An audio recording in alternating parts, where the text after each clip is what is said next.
കേരളത്തിന് പുറത്തുപോയി വിദ്യാഭ്യാസം തേടുന്ന ഒട്ടേറെ വിദ്യാർത്ഥികളുടെ ഒട്ടേറെ പ്രശ്നങ്ങൾ കണ്ണാടി ഇതിനു മുമ്പ് അവതരിപ്പിച്ചിട്ടുണ്ട്.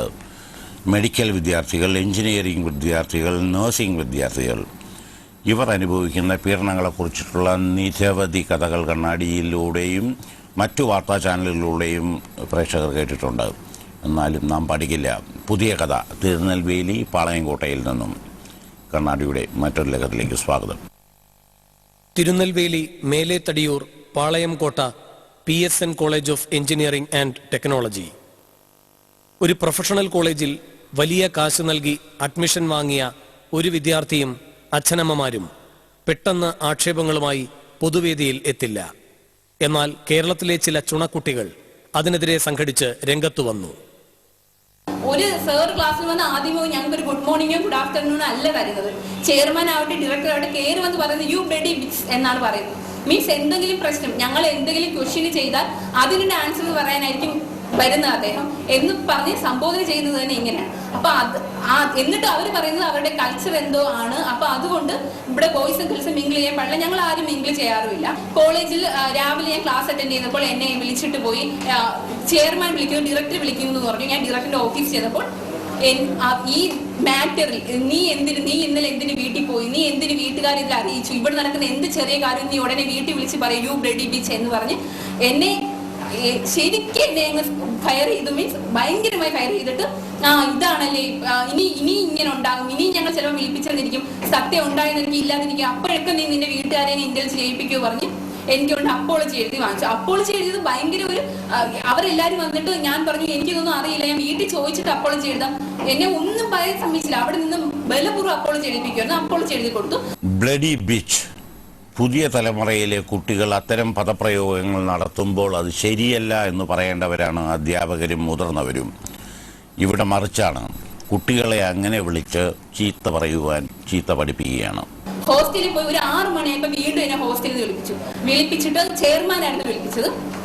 കണ്ട ഉടനെ വീണ്ടും ഇങ്ങനെ പറഞ്ഞു നീ വീട്ടുകാർ നിന്റെ ബ്രദർ എന്നെ വിളിച്ചില്ലേ, who is to call me, എന്നെ വിളിക്കാൻ അയാൾക്ക് എന്തധികാരം, കുറെ പറഞ്ഞിട്ട് ഇത്ര ഇതാണോ, ഇങ്ങനെ പല നടക്കാത്ത എല്ലാ ക്വസ്റ്റിനെയും നീ നിന്റെ വീട്ടുകാരെ എപ്പോഴും കൊണ്ടുവരും എന്ന് ചോദിച്ചിട്ട് ഇപ്പൊ തന്നെ നീ ഹോസ്റ്റലിൽ നിന്ന് ഇറങ്ങണം, ഇനി പേരൻസുമായിട്ട് വന്നാൽ മതി എന്ന് പറഞ്ഞു. അപ്പോൾ ഏകദേശം 6:30 ആണ് സമയം. അപ്പൊ ഞാൻ പറഞ്ഞു എന്റെ വീട്ടിൽ ട്രിവാൻഡ്രമാണ്, എനിക്കൊരു 5.5 hours ജേണി ഉണ്ട്. ഇപ്പൊ ഞാൻ പോവുകയാണെങ്കിൽ ഞാൻ മിഡ് നൈറ്റിലേ എത്തുള്ളൂ, എനിക്ക് ഇപ്പം പോകാൻ പറ്റില്ല. അതൊന്നും എനിക്ക് അറിയേണ്ട ആവശ്യമില്ല, നീ ഇപ്പൊ പോകണം, നീ നിന്റെ പേരൻസുമായിട്ട് ഇങ്ങോട്ട് കയറിയാൽ മതി പറഞ്ഞു. ഞാനൊന്ന് ഡ്രസ്സ് മാറട്ടെ എന്ന് പറഞ്ഞു ഡ്രസ്സൊക്കെ പിന്നെ മാറാം, ഇറങ്ങിക്കോ, ഇപ്പൊ എന്തായാലും ഇവിടെ നിൽക്കാൻ പറ്റില്ല. പൈസ എടുക്കാൻ പോലും എന്നെ അനുവദിച്ചില്ല. പൈസ കൂടെ നിന്ന കുട്ടിയെ കൊണ്ട് എടുപ്പിച്ചിട്ടാ പൈസ കിട്ടിയത്. ആ പൈസ എടുത്ത് ഞാൻ ഇറങ്ങിയപ്പോ ഞാൻ ഒറ്റയ്ക്കുള്ള എനിക്ക് പറ്റില്ല പറഞ്ഞു. എന്നാൽ വേറൊരു പെൺകുട്ടി, ക്ലാസ്സിൽ തന്നെയുള്ള വേറൊരു പെൺകുട്ടിയും കൂടെ കൂട്ടി പൊക്കോളാൻ പറഞ്ഞു. ആ കുട്ടി ഞാനും കൂടെ അവിടെ ആണെങ്കിൽ ഒരു ചോദിച്ചാൽ അറിയാം ഭയങ്കര റിമോട്ട് ഏരിയ, ഓട്ടോ എന്ന് പറയുന്നത് നമുക്ക് അവിടെ കാണില്ല. ഞങ്ങൾ പുറത്തിറങ്ങി വിളിച്ചു പറയണം, അപ്പം ആണ് ഓട്ടോ വരുന്നത്. ഞങ്ങൾക്ക് ഓട്ടോയും ഇല്ല, 6-6:45 എന്ത് ചെയ്യണമെന്ന് ഒരു ഐഡിയ ഇല്ല. അവിടെ ആണെങ്കിൽ എനിക്ക് ഭാഷ അറിയില്ല, ഞങ്ങൾക്ക് ആ സ്ഥലം ഒന്നും അറിയില്ല. ഞങ്ങൾ നടന്നു, അവിടുന്ന് കുറേ ദൂരം നടന്ന് ലാസ്റ്റിൽ ഓട്ടോ പിടിച്ചു. ആ ഓട്ടോക്കാരൻ ഒരു പാവമായതുകൊണ്ട് അദ്ദേഹമാണ് പിന്നെ ഞങ്ങളെ ബാക്കി ഫുൾ കൊണ്ടുപോയത്. ഒരേ കോഴ്സിന് ഡിഫറെന്റ് ഫീസസ് അവർ ഈടാക്കുന്നത്. ഇപ്പൊ ഒരാളുടെ ഫീസ് 50,000 വാങ്ങിച്ചിട്ടുണ്ടെങ്കിൽ വേറൊരു കുട്ടി 70,000 പേ ചെയ്തിരിക്കുന്നത്, വേറൊരു കുട്ടി 40 പേ ചെയ്ത് പല ഫീസാണ്. ഡൊണേഷൻ ഇല്ല, ഫീസ് കുറവ്, ലെസ് ഫീസ്, ഇവരുടെ അഡ്വർടൈസ്മെന്റ് തന്നെ നോക്കാം. പക്ഷെ ഞങ്ങള് ഇപ്പൊ തന്നെ ഇവിടുന്ന് ഒരാൾ പോലും ഇല്ല ഒരേ ഫീസ് കൊടുത്ത. ഇപ്പൊ 70 കൊടുത്ത ഒരു കുട്ടി, 60 കൊടുത്ത ഒരു കുട്ടി, 65 പല ഫീസാ. കോളേജിലെ ഹോസ്റ്റൽസ് കാണിക്കാൻ പറഞ്ഞപ്പോ ഒരു റൂമിൽ 2 കുട്ടികൾ മാത്രം തങ്ങുന്ന എന്നൊക്കെ പറഞ്ഞ് മറൈൻ ഹോസ്റ്റൽ കൊണ്ട് കാണിച്ചു.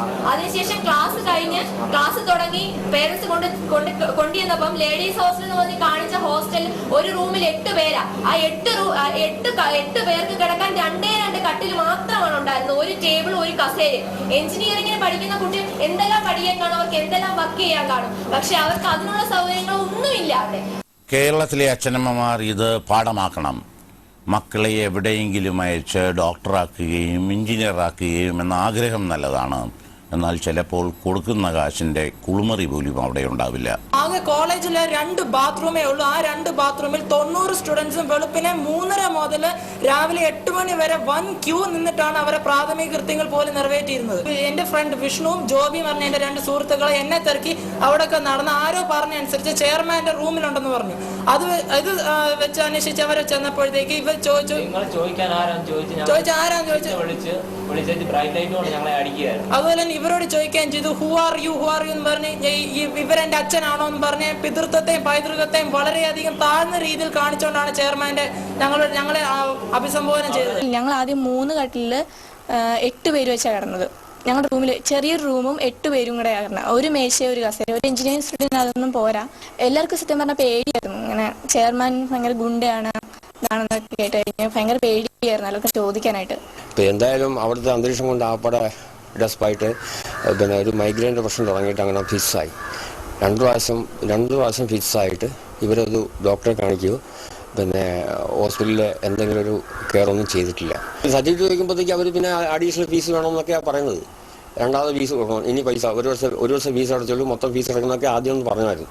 അപ്പം ഞാൻ പിന്നെ എല്ലാ രേഖമൂലം പേപ്പറെല്ലാം അയച്ചിട്ടും യാതൊരു റിപ്ലൈ ഇല്ല. മിക്കവരും തിരിച്ചു പോകാനെന്നുള്ള ഇതിലാണ് നിന്നത്. പക്ഷേ അവർ സർട്ടിഫിക്കറ്റ് തരത്തില്ല. പിന്നെ ഈ 4 വർഷത്തെ ഫീസ് അടക്കണമെന്നൊക്കെ മിക്കവരോടും പറഞ്ഞു. ഇങ്ങനെ ആദ്യം പറഞ്ഞവരോട് ഈ ആദ്യം പോകുന്നവരുടെ കൂട്ടത്തിലാണ് ഞാൻ. ഈ കാശ് കൊടുത്തവർക്കാർക്ക് ഇവർ രസീത് കൊടുക്കുന്നില്ല.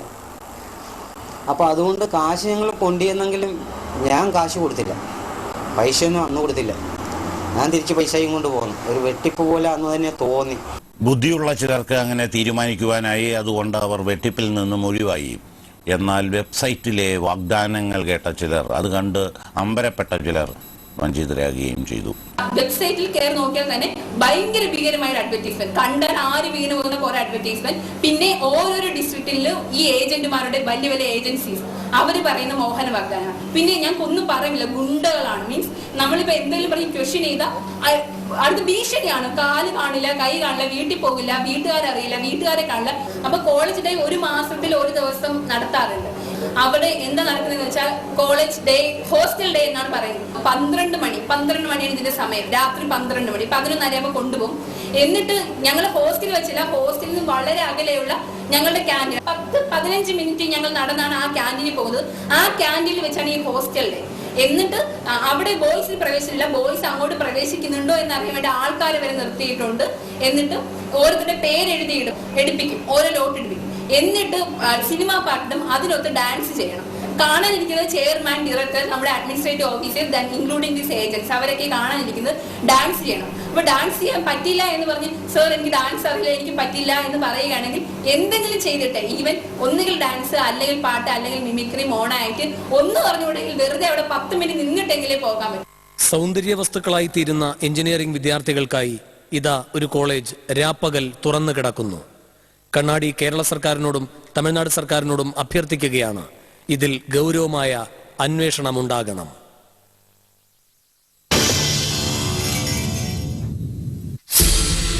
ഹലോ, പ്രിയ മണി സാറിനോട്